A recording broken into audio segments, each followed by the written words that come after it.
نہیں میری بچی ہر کام میں ہمیں یہ دیکھنا چاہیے کہ قرآن مجید جن پر اترا تھا اور جن کی حساب سے ہمیں ملا، جو کائنات میں اللہ کے سب سے زیادہ برگزیدہ اور محبوب بندے ہیں، اللہ کے رسول علیہ السلام، انہوں نے ان کے ساتھیوں نے جو کچھ کیا قرآن مجید انہوں نے بھی ختم کیا۔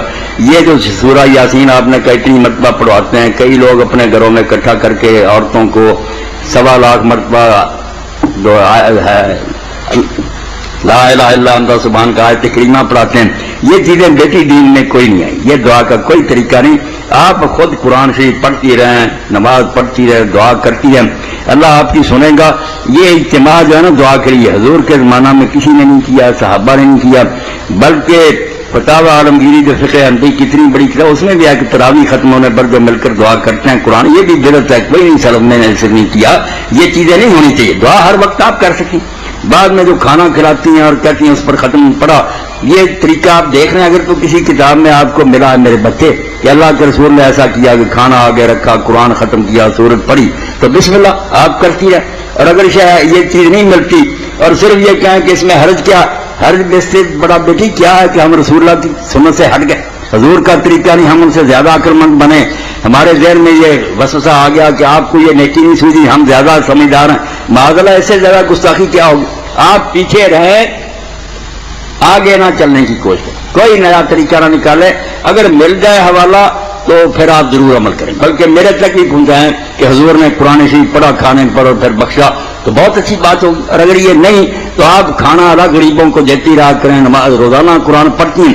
آپ نے جب نیت ہی دل میں کر رہی کہ جو میں پڑھ رہی ہوں اس کا ثواب میرے والدین کو پہنچے، وہ پہنچتا رہتا ہے، اس کے لیے کوئی خاص نہیں پروسیجر کے کوئی طریقہ کرنا پڑتا، بس اس ارادے سے آپ نے پڑھا چلا گیا اس کھاتے میں۔ یہ ختم شریف اگر ملے نہ کہیں کہ حضور نے کیا، صحابہ نے یا ائمہ نے بتایا تو بتانا چاہیے۔ یہ رسم ہندوستان کے ہندوؤں سے لوگوں نے لے لی، وہ وید پڑھتے تھے کھانے پر، انہوں نے یہ کرنا شروع کر دیا۔ دین میں اس کا حوالہ کوئی بیٹا ملا۔ ٹھیک ہے جی، آخر میں نا سب سننے والوں کو مولانا صاحب کی صحت کامنا کریے، دعا گو میری طرف سے بھی آمین جی۔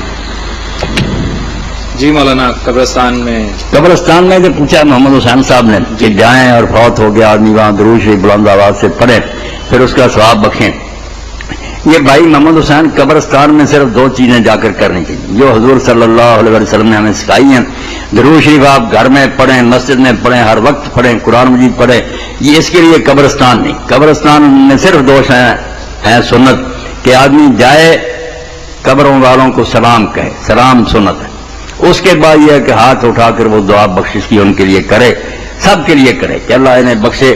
اپنا کوئی خاص ہے اس کی قبر پر جائے اس کے الگ بھی کرے تو کوئی بات نہیں، خاص تعلق جائے اس سے، مگر یہ 2 چیزیں جو نا سلام اور دعائے مغفرت، اس کے علاوہ قبرستان میں کوئی چیز ثابت نہیں۔ نہ نبی علیہ السلام نے، نہ صحابہ نے، نہ وہاں جا کر سورہ یاسین پڑھی، نہ کوئی اور قرآن پڑھا۔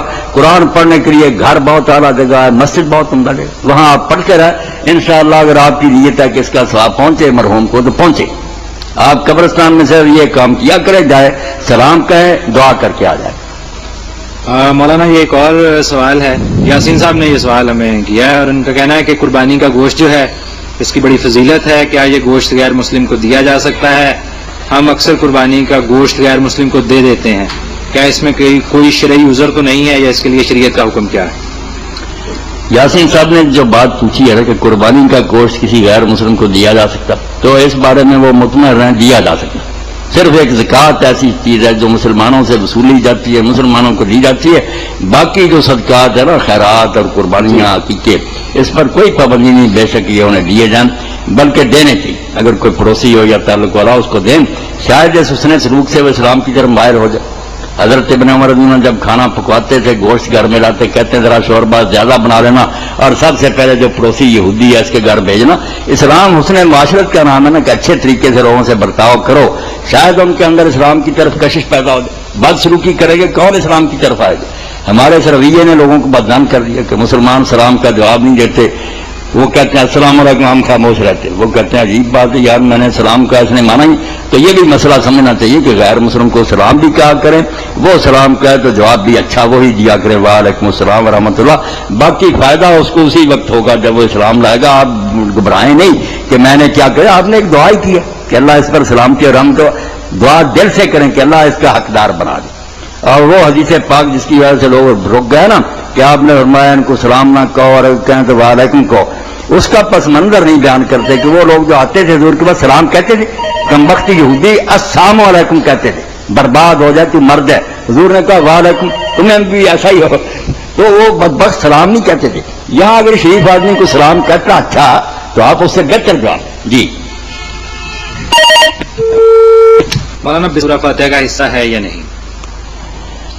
بس ایسی بحثیں ہم کھیل لیتے ہیں جن کا کوئی حل نہیں کہ یہ حصہ ہے، یعنی قرآن مجید میں یہ اترا ہے جس کی صورت کے ساتھ درج ہے، بالکل اللہ کی طرف سے نازل ہوا، وہی ہے، کلام اللہ ہے۔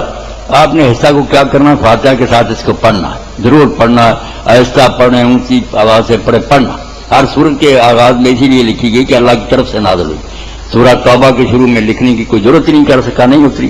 کلام اللہ آگے کے سورت کا حصہ ہے یا صرف دی بادشاہ ہے، یہ باتیں بحث برائے بحث، ان سے کوئی فائدہ نہیں۔ جی آپ نے وفات نبی پہلے جمعہ میں آپ نے خطبے میں فرمایا تھا کہ نبی صلی اللہ علیہ وسلم آپ اپنی قبر میں نماز پڑھتے ہیں اور زندہ ہیں، پلیز یہ بھی وضاحت فرمائیں تھوڑی سی۔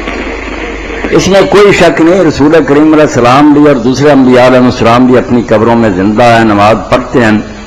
یہ تو اصول کے طور پر بھی آپ نے بیان فرمایا کہ الانبیاء احیاء فی قبورہم یصلون، نبی اپنی قبروں میں زندہ نمازیں پڑھتے ہیں۔ اور موسیٰ علیہ السلام کا تو خصوصیت سے ذکر کیا کہ میں شب معراج ان کی قبر کے پاس سے گزرا ہوں تو میں نے ان کو دیکھا وہ کھڑے نماز پڑھ رہے تھے۔ بات اصل میں یہ ہے کہ صرف انبیاء علیہ السلام نہیں، ان کی حیات طیبہ تو بہت اعلیٰ ہے نا اس دنیا میں، جتنا ان کا مرتبہ اونچا، ورنہ سارے اہل اسلام میرے بھائی جب مانتے ہیں کہ مرنے کے بعد جزا سزا ملتی ہے، سوال جواب ہوتے ہیں، اگر کوئی ہے ہی نہیں سوال جواب کس سے ہوتے ہیں؟ اس لیے ماننا چاہیے کہ کفار بھی زندہ ہے۔